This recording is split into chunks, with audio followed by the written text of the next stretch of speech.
السلام علیکم ورحمۃ اللہ وبرکاتہ۔ آج میں آپ کے سامنے غسل کے بارے میں بات کروں گا۔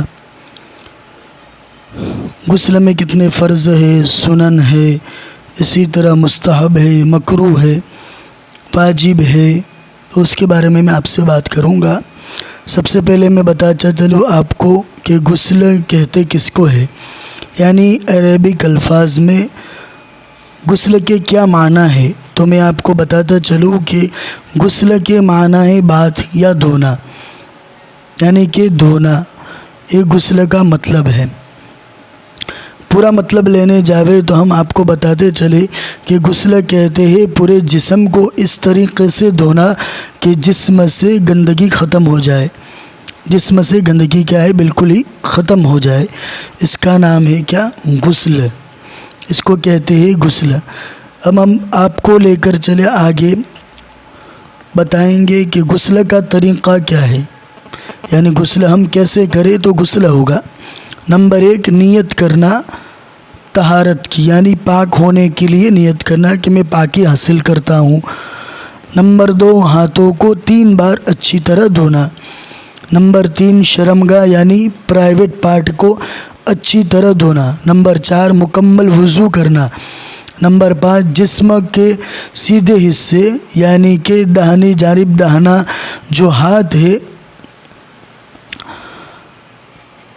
اس ہاتھ پر پانی ڈالنا، پھر الٹے حصے پر یعنی بائیں جانب اچھی طرح پانی بہانا اس کے اوپر۔ اس کے بعد پورے بدن پر پانی ڈالنا، اس طرح ڈالنا کہ کوئی جگہ سوکھی نہ رہ پائے، کوئی جگہ خشک نہ رہ پائے۔ اس بات کا خاص خیال رکھیے، کوئی جگہ سوکھی نہ رہ پائے ورنہ غسل نہیں ہوگا آپ کا۔ دوسری بات مسئلہ ہے کہ غسل کے بعد اگر کوئی فوراً نماز پڑھنا چاہے یا قرآن پڑھنا چاہے تو کیا پڑھ سکتا ہے یا نہیں، تو ہم آپ کو بتاتے ہیں اس کے بارے میں کہ جو آپ نے غسل کیا وہی کافی ہے۔ اس کے بعد غسل کے بعد آپ فوراً قرآن شریف پڑھو، نماز پڑھو تو کیا ہے آپ کے لیے جائز ہے، اس کا چھونا اور نماز کا ادا کرنا یہ جائز ہے۔ آپ ادا کر سکتے ہو نماز، قرآن کو چھو بھی سکتے ہو، دونوں مطلب آپ کر سکتے ہو، اور کوئی عبادت کرنی ہو تو بھی آپ کر سکتے ہو۔ غسل کے اندر کیا ہے کہ آپ کا وضو بھی ہو گیا۔ اس کے بعد ہم آپ کو بتاتے ہیں غسل میں کتنے فرض ہے، تو ہم آپ کو بتاتے چلے غسل میں 3 فرض ہے۔ نمبر 1، کلی کرنا۔ نمبر 2، ناک میں پانی ڈالنا۔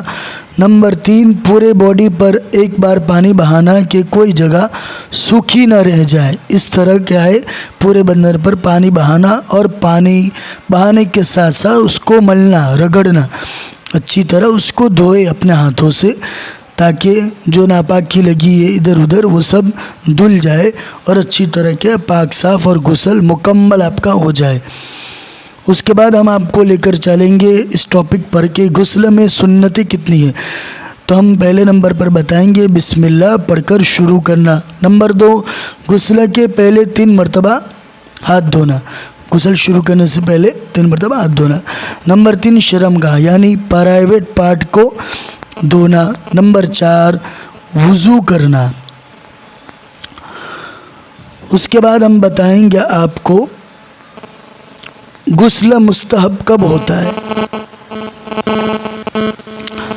پہلے تو ہم بات یہ کریں کہ مستحب وہ عمل ہے جس کے کرنے پر ثواب ہے اور نہ کرنے پر گناہ بھی نہیں ہوتا، یعنی مستحب کا مطلب یہ کہ آپ کریں گے اس کو تو کیا ہوگا، اس کا ثواب ملے گا، اور نہیں کریں گے تو اس کا گناہ آپ کے ذمے نہیں ہوگا، بلکہ گناہ ہوگا ہی نہیں۔ اگر مستحب ہے وہ عمل، اگر آپ اس کو کریں گے تو اس کا آپ کا ضرور آپ کو ثواب مل جائے گا اس کا۔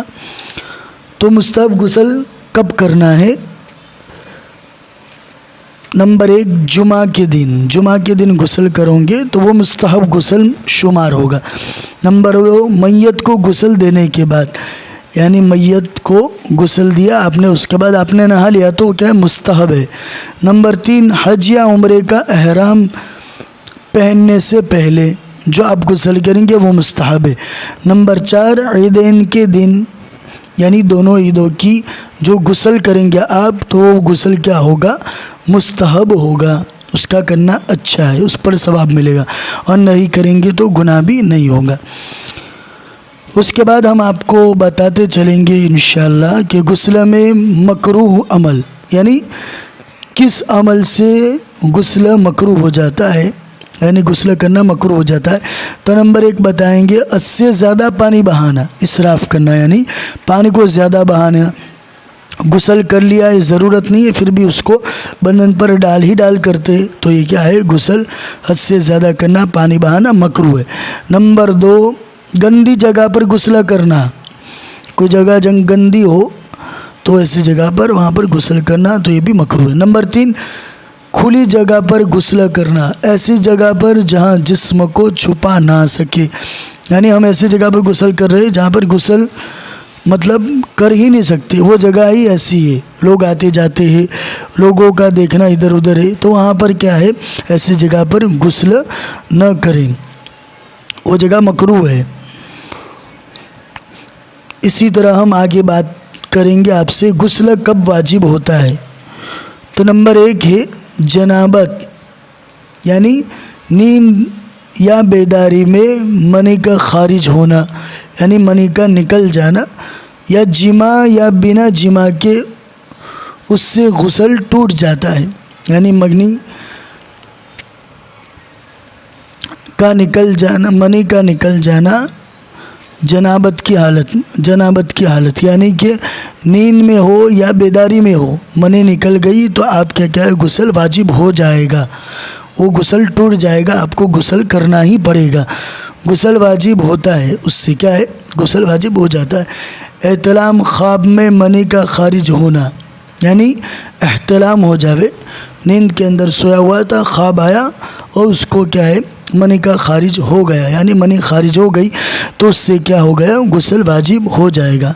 نمبر 2 حیض اور نفاس کے بعد غسل واجب ہو جاتا ہے۔ حیض آیا کسی عورت کے لیے، کسی عورت کو کیا ہے؟ غسل میں مطلب وہ ہو گیا، مطلب حیض آیا یا نفاس آیا، تو اس حالت میں کیا ہے؟ اس کا پورا ہونے کے بعد کیا ہے؟ غسل واجب ہو جاتا ہے۔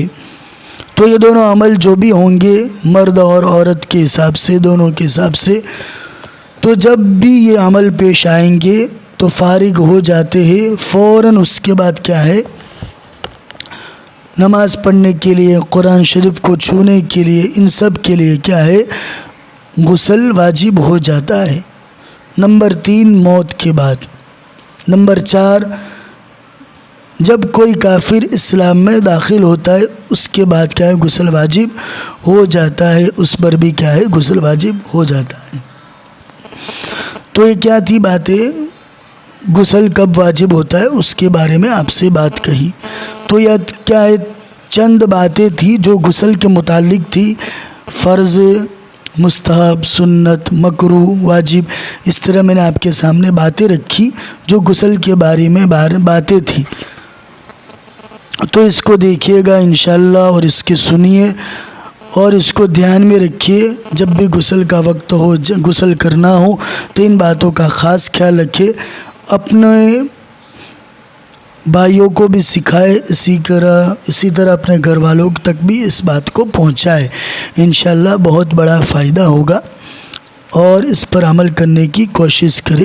اللہ عمل کی توفیق عطا فرمائے، کہنے سننے سے زیادہ عمل کی اللہ توفیق عطا فرمائے، آمین۔